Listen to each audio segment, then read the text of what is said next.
Hello दोस्तों, अगर आपकी कहीं पर भी लोन चल रही है और कोरोना और लॉकडाउन के चलते अगर आपके बिजनेस में नेगेटिव इंपैक्ट पड़ा है तो आपके लिए बहुत ही इंपॉर्टेंट अपडेट यहां पर निकल के सामने आया है। और ये इंपॉर्टेंट अपडेट ये है कि आपको अपनी लोन में कहीं ना कुछ राहत जरूर मिल सकती है। रिसेंटली इंडियन बैंकिंग एसोसिएशन ने आरबीआई के साथ मल्टीपल मीटिंग्स की और वहां पर इंडियन बैंकिंग एसोसिएशन ने आरबीआई को बोला कि कोविड का ये जो सेकंड वेव है उसके चलते कई स्टेट्स में लॉकडाउन की पोजीशन है और कई छोटे मोटे कारोबारियों को अपने लोन के ईएमआई भरने में आगे जाके दिक्कतों का सामना करना पड़ सकता है और इसीलिए आरबीआई को लोन रिस्ट्रक्चरिंग की जो स्कीम है उसे एक्सटेंड करना चाहिए। रिसेंट मीडिया रिपोर्ट्स की माने तो आरबीआई रिस्ट्रक्चरिंग 2.0 के बारे में बहुत ही सीरियसली सोच रही है और इसको लेकर के आरबीआई ने ग्राउंड वर्क ऑलरेडी स्टार्ट कर दिया है। क्यों? क्योंकि बैंक्स ने यहां पर आरबीआई को बोला है कि आपको ये रिस्ट्रक्चरिंग स्कीम को एक्सटेंड करना चाहिए, इससे बहुत ज्यादा लोगों को बेनिफिट होगा और कई लोन्स डिफॉल्ट होने से बच जाएगी। तो दोस्तों, ये लोन रिस्ट्रक्चरिंग एक्चुअली होता क्या है, किस तरीके से आप एज ए लोन के कस्टमर लोन रिस्ट्रक्चरिंग का आप बेनिफिट ले सकते हो, आपको इसे किस तरीके से अप्लाई करना है, ये सारी चीजें दोस्तों हम लोग बहुत ही आसान भाषा में आज डिस्कस करने वाले हैं। तो आइए स्टार्ट करते हैं। सबसे पहले देखते हैं लोन रिस्ट्रक्चरिंग क्या होता है। लोन रिस्ट्रक्चरिंग का सिंपल मीनिंग यह होता है कि आपकी लोन को मॉडिफाई किया जाए, आपकी लोन का स्ट्रक्चर है उसे चेंज किया जाए और उस तरीके से आपकी लोन का स्ट्रक्चर को चेंज किया जाता है जिससे आप अपनी लोन का रीपेमेंट है उसे आसानी से कर पाते हैं। यानी कि लोन रिस्ट्रक्चरिंग में बैंक आपकी लोन में कुछ ना कुछ ऐसे बदलाव करती है जिससे आपको अपनी लोन के ईएमआई भरने में बहुत ही ज्यादा आसानी हो जाती है। जैसे कि सबसे पहले यहां पर बैंक आपको क्या करती है, आपका जो टेन्योर होता है दोस्तों उसको बढ़ा देती है। तो यहां पर टेन्योर यानी कि लोन के साल जो है उसको बढ़ाने से क्या फायदा होगा, तो जैसे ही दोस्तों बैंक आपकी लोन का टेन्योर जो है लोन के जो साल है उसको बढ़ाती है, वैसे ही उसके साथ आपकी लोन का जो ईएमआई आता है यानी कि आपके लोन की जो किस्त आती है वो घट जाती है।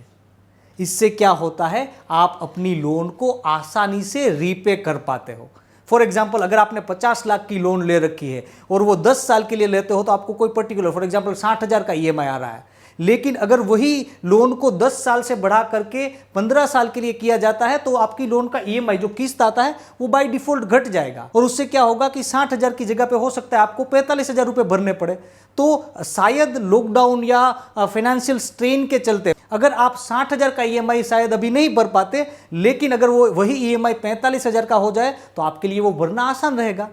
तो इसी तरीके से लोन के टेन्योर को बढ़ा के आपकी लोन की जो किस्त है उसको घटा के आपकी लोन को रिस्ट्रक्चर कर सकती है बैंक। इससे आपको अपनी लोन की किस्त भरने में बहुत ही ज्यादा आसानी हो जाती है। और क्या कर सकती है बैंक आपकी लोन को रिस्ट्रक्चर करने के लिए, इसके लिए आपकी बैंक आपकी लोन की जो अमाउंट है उसको बढ़ा भी सकती है। कई बार हमने देखा है कि कोई कस्टमर अगर 20 लाख की उसने लोन ले रखी होती है और उनको लगता है कि यार अगर मुझे और 10 लाख रुपए मिलते तो मैं अपना नया मशीन शायद खरीद लेता और मेरी जो प्रोडक्शन कैपेसिटी है उसको बढ़ा पाता और मुझे अपनी लोन को रीपे करने में आसानी होती। तो ये कई बार ये चीज़ें जो होती है वो केस टू केस मैटर करती है, किस तरीके से आपका बिजनेस साइकिल है, किस तरीके से आपको अगर ज़्यादा पैसे मिलते हैं तो किस तरीके से आपको रीपेमेंट आसान रहेगा। अगर आप बैंक को वो जस्टिफाई कर पाते हो तो ऐसे केस में बैंक आपको और ज़्यादा अमाउंट की लोन भी दे सकता है। और क्या कर सकती है बैंक आपकी लोन को रिस्ट्रक्चर करने के लिए,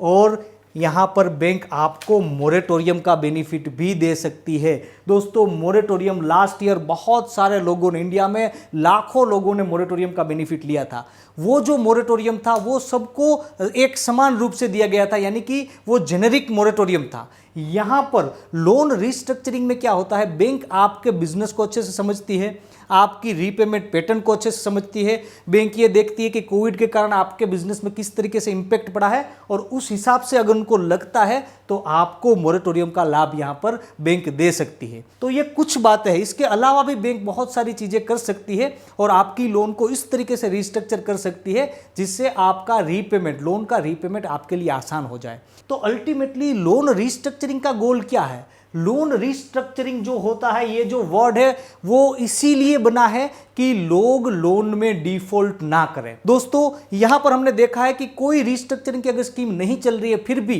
कई बार एनपीए से कस्टमर होते हैं जो नॉन परफॉर्मिंग एसेट ऑलरेडी होने वाले होते हैं, वो अगर बैंक के पास जाते हैं और वहां पर जाके बोलते हैं कि देखिए आप मेरी लोन का टेन्योर थोड़ा बढ़ा दीजिए तो मैं एनपीए नहीं होऊंगा, या आप मुझे 2-5 महीनों का टाइम दे दीजिए तो मैं एनपीए नहीं होऊंगा, तो ऐसे केस में case to case bank already client को ये बेनिफिट देती है, जिससे क्या होगा कि वो पर्टिकुलर व्यक्ति, वो पर्टिकुलर फर्म लोन में डिफॉल्ट होने से बच पाएगी। तो दोस्तों लोन रिस्ट्रक्चरिंग एक बहुत ही अच्छी स्कीम है और अगर आरबीआई इसे एक्सटेंड करती है, जिसके बहुत ज़्यादा चांसेस है, तो आपको अगर आपके बिजनेस में कोविड और लॉकडाउन के वजह से कुछ ना कुछ प्रॉब्लम हुई है तो आपको इसका बेनिफिट लेने के बारे में ज़रूर से सोचना चाहिए। दोस्तों लोन रिस्ट्रक्चरिंग को किस तरीके से अप्लाई करना चाहिए उसके बारे में हम लोग देखते हैं। लोन रिस्ट्रक्चरिंग को अप्लाई करने के 2 अप्रोच होते हैं।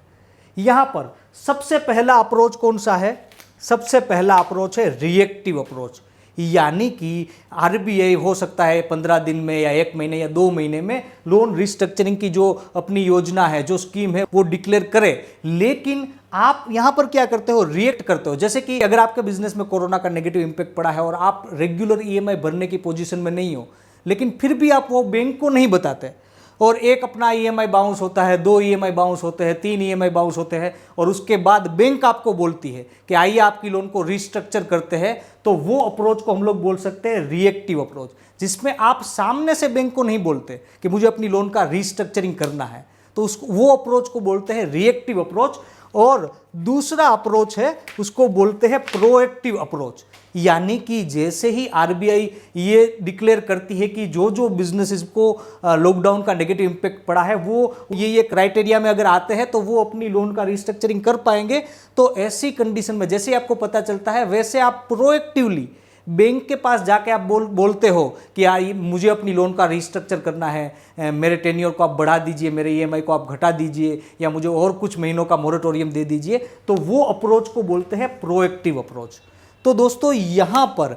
जेन्युइनली मैं आपको बोलता हूं कि अगर आपको जेन्युइनली अपनी लोन के ईएमआई भरने में आपको लगता है कि दिक्कत आ सकती है, तो जैसे ही लोन रिस्ट्रक्चरिंग की स्कीम डिक्लेयर होती है वैसे ही आपको प्रोएक्टिवली, आपको वहां पर अपनी बैंक में प्रोएक्टिवली जाके उनको बोलना है कि मुझे अपनी लोन का रिस्ट्रक्चरिंग करना है। तो आज के वीडियो में इतना ही। चैनल को सब्सक्राइब करके बेल आइकन को क्लिक करना ना भूलिएगा। जल्दी मिलते हैं।